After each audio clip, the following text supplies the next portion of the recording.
ఇక తెలంగాణ అసెంబ్లీ సమావేశాల లైవ్ చూద్దాం ఇప్పుడు.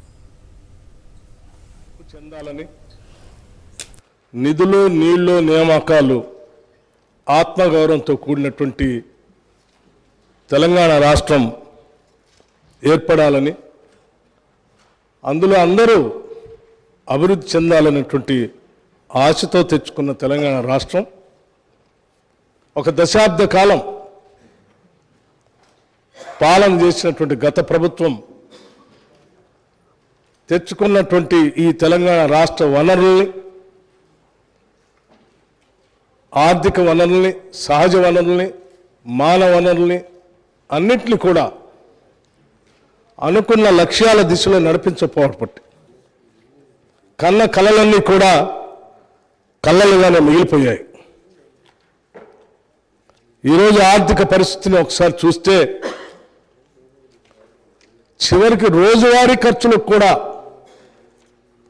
వేస్ అండ్ మీన్స్ ద్వారానో ఓడి ద్వారానో డబ్బులు తెచ్చుకొని పాలన చేసుకోవాల్సినటువంటి దుస్థితిలో ఈరోజు ఈ రాష్ట్ర పరిస్థితి ఉంది.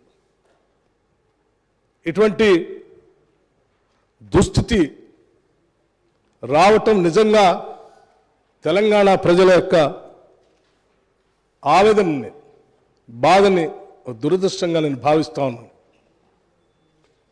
అందుకే ఈ దశాబ్ద కాలంలో జరిగినటువంటి ఆర్థిక అరాచకత్వాన్ని, జరిగినటువంటి తప్పిదాల్ని రాష్ట్ర ప్రజలందరికీ తెలియపరచవలసినటువంటి బాధ్యత, అవసరం.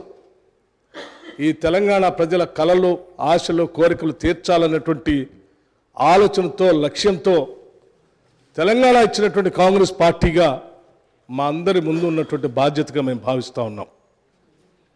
అందుకోసమే ఈ రాష్ట్ర ప్రజల ఆకాంక్షలను, కోరికల్ని నెరవేర్చడం కోసం ఈరోజు రాష్ట్రంలో ఉన్నటువంటి ఆర్థిక పరిస్థితి ఏంటి, ఇక్కడి నుంచి మనం మొదలు పెడితే మన భవిష్యత్తుని నిర్మాణం చేసుకోవటం కోసం ఏ రకంగా అడుగులు వేయాలి, ఏ రకమైనటువంటి ఆలోచనలు చేసుకోవాలి అని ఈ పవిత్రమైనటువంటి శాసనసభలో వాస్తవ పరిస్థితులన్నింటినీ ఈ సభ దృష్టికి, సభ ద్వారా రాష్ట్ర ప్రజలకు కూడా తెలియజెప్పి ఇక్కడ నుంచి కొత్త జీవితాన్ని, మార్పును కోరుకుంటూ ఒక అద్భుతమైనటువంటి ప్రజలు ఇచ్చినటువంటి తీర్పుకి సహేతుకమైనటువంటి పాలన అందించాలన్నటువంటి ఆలోచనతోనే ఈరోజు ఈ శ్వేతపత్రాన్ని, రాష్ట్ర ఆర్థిక పరిస్థితులపైన ఉన్నటువంటి మొత్తం విషయాల్ని కూలంకషంగా శ్వేతపత్రం రూపేణ ఈ సభలో ప్రవేశపెడుతూ మీ ద్వారా గౌరవ శాసనసభ్యులందరినీ, ముఖ్యంగా ప్రతిపక్షాలకు సంబంధించినటువంటి శాసనసభ్యులను కానీ, ఈ సభలో రాష్ట్ర ప్రజల ఆకాంక్షలు నెరవేర్చాలనేటువంటి ఆలోచన కలిగిన ప్రతి సభ్యుడికి తెచ్చుకున్న తెలంగాణ రాష్ట్రం ఈ భారతదేశంలోని అద్భుతమైనటువంటి పురోగతి సాధించడం కోసం మనందరం ప్రయత్నం చేయాలనే ఆలోచన కలిగిన ప్రతి సభ్యుడికి మీ ద్వారా నేను విజ్ఞప్తి చేస్తా ఉన్నాను.